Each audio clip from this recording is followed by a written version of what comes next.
Hello friends, మీరు చూస్తున్నది Venkat Rayavarapu channel. Friends, ఈ వీడియోని ఛానల్ మొదటిసారి చూస్తున్నట్లయితే ముందుగా మన ఛానల్ సబ్స్క్రైబ్ చేయండి. హలో ఫ్రెండ్స్, మీరు చూస్తున్నది వెంకట్ రాయవరపు ఛానల్.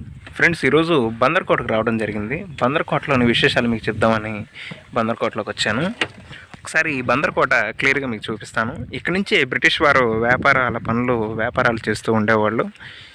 ఇది కొన్ని శతాబ్దాల క్రితం కట్టడం, బ్రిటిష్ వారి హయాంలో వాడిన కోట ఇది. దీన్ని మీరు దగ్గరగా చూడండి, నేను దగ్గరగా చూపిస్తాను. లోపలికి ఎలవ్ లేదు ఫ్రెండ్స్, కాబట్టి బయట నుంచి కోటను నేను మీకు చూపిస్తున్నాను, మీరు చూసి ఆనందపడతారని.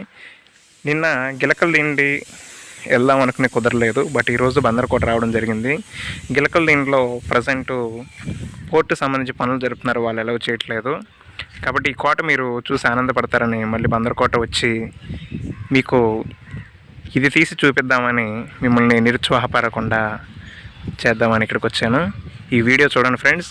ఈ వీడియో కనుక మీకు నచ్చితే లైక్ చేయండి, మీ స్నేహితులకి బంధువులకి షేర్ చేయండి. ఇలాంటి కట్టడాలు మరెన్నో ఉంటే వాటిని కూడా నేను తెస్తాను ఫ్రెండ్స్.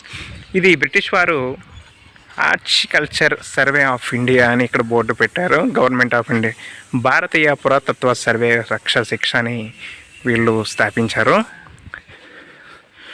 లోపలికి వెళ్తే బ్రిటిష్ వారు పరిపాలన చేసిన కట్టడాలు అవన్నీ చూడొచ్చు. లోపల గిడ్డంగులు అవన్నీ కనిపిస్తున్నాయి క్లియర్గా. మనకి లోపలికి ఎలా లేవు కాబట్టి బయట నుంచి తీస్తున్నాను నేను. ఈ గోడ కట్టడాలు ఇవన్నీ చూడండి. రాజాగారి కోట ఈ విధంగా వారి కోటని భద్రపరుచుకుని ఈ విధంగా కట్టడాలు కట్టారు. ఇది బందర్కోట ఫ్రెండ్స్. మచిలీపట్నం నుంచి 8 కిలోమీటర్ల దూరంలో ఉంది. నెక్స్ట్ టైం వచ్చి పూర్తి వీడియో చేస్తాను friends. Thank you for watching.